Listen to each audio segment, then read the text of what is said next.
everyone. My name is Barka Herman, and today I'm doing a short video where I'm going to talk about balance versus harmony. So I hear a lot, especially being a woman in technology, working in the women's field, I hear a lot about balance. And I want to talk about balance a little bit because for forever, when you talk about balance, what comes to my mind always is like, a ball being balanced on something. And if you know me, I really don't like ball games. I don't like projectiles coming at me. But anyway, balance seems very precarious. It's almost like there's this one little spot where everything is in balance. So for me, the word balance kind of like it tags me. It doesn't work for me. So harmony to me is a better word. And when you think about balance also, it's almost like, and I remember when I was working full time and working in the computer science industry, being one of the only women in my team, facing challenges every day, facing them alone, being married, so having a house to take care of, having two kids closely aged together while working on my degree. So talk about balance. Balance is scary at this point, right? Trying to balance just makes absolutely no sense. It makes no sense for many, many, many reasons. One of them is that you really don't want that equilibrium. You really want more of something on some days and more of something else on other days, right? So it does not make much sense to me. It never made sense to me to talk about balance. Now let's talk about harmony. Harmony, on the other hand, it has no limit, right? There's only so many things you can balance before it becomes the complexity causes it to become more and more precarious. You're balancing two things, you can kind of do it. If you're balancing five things, it's difficult.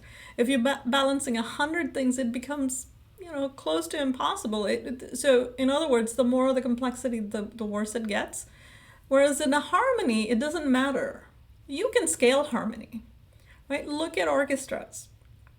Orchestras have hundreds of people playing. You can have an orchestra of 2 or 3 people, or you can have an orchestra where literally hundreds of people, and every voice matters, and it all adds up to something beautiful.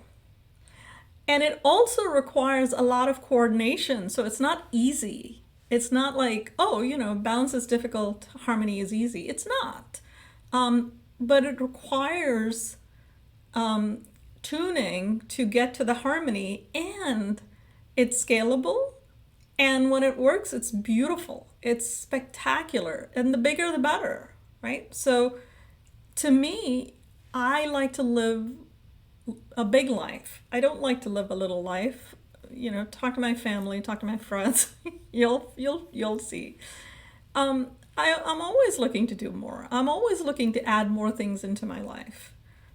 So for me, the concept of balance just doesn't work for me. Harmony, on the other hand, is amazing because a harmony is, first of all, it scales beautifully. You can have harmony between work, life, children, career, education, hobbies, all these things. So it scales beautifully.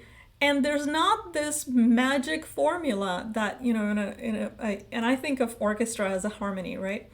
In an orchestra, it's not like it's all about the flute or it's all about the violin, but they all play a huge role and they all get highlighted, and it's almost like the whole thing wouldn't work without them. So it's all important, and they all have a place, and things just flow. So this is the other concept I want to arrive at, is flow is, to me, balance is not flow. Balance is stuckness. It's like being fixed.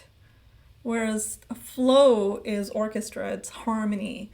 If you haven't read the book by Csikszentmihalyi, flow, it's just being in flow state. Things just kind of happen. You're able to go through life having this amazing, marriage, amazing children, amazing career, amazing hobbies, having finished my second degree, all these things happened because I was focusing on harmony, not balance.